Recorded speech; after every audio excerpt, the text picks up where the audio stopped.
Thinking about the future, of course, it's difficult to make precise predictions, but it's quite sure that there will be four forces influencing what is going to happen.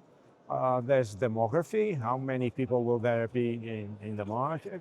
There's the preferences of these people, there's the economy, and there's the technology, which is the main theme of today's conference.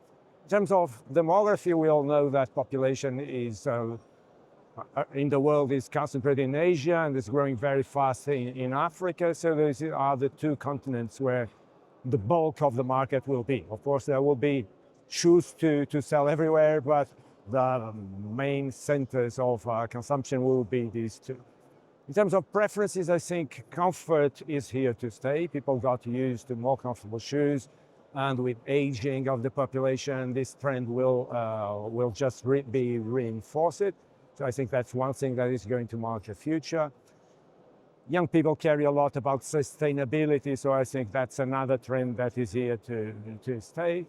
And then people these days like to have the ability to tweak the products to their own liking in terms of aesthetics, in terms of comfort. So personalization will also, I believe, be a big thing in the future in terms of preferences of consumers. Moving on to economy, of course, these days it's very difficult to predict what's going to happen. The main trend that we can watch is that the process of globalization seems to have come to a stop. And now we are in a period of some fragmentation with big buyers bringing some of the production closer to home, so nearshoring. That's going to stay with us for some years. Maybe it will change when the American presidency changes, but it's difficult to tell. And then technology, I'm amazed, like everyone, with all the things that are happening at the same time. There's new materials, there's AI, there's sensors, there's restaurability. I'm not a technologist myself. I think this is a time of opportunities. There are many possibilities to explore. Maybe today's conference will be a good way to figure out the possibilities ahead. So I think this is a very good initiative. For many years, the Portuguese industry has been betting on quick response, flexibility, because we're not big enough. We cannot compete on big scale production. That's for others, for sure.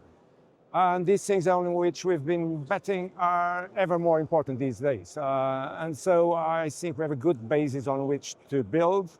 But of course, particularly with the growing importance of electronic commerce, you need to take this to the next level if you are going to be able to compete internationally.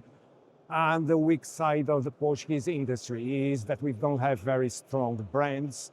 And to sell electronically, you need brands. The consumer likes to recognize what is buying. So I think we are well prepared technologically in terms of technology, in terms of skills. We need to improve on the branding side, marketing side. That's our weak point.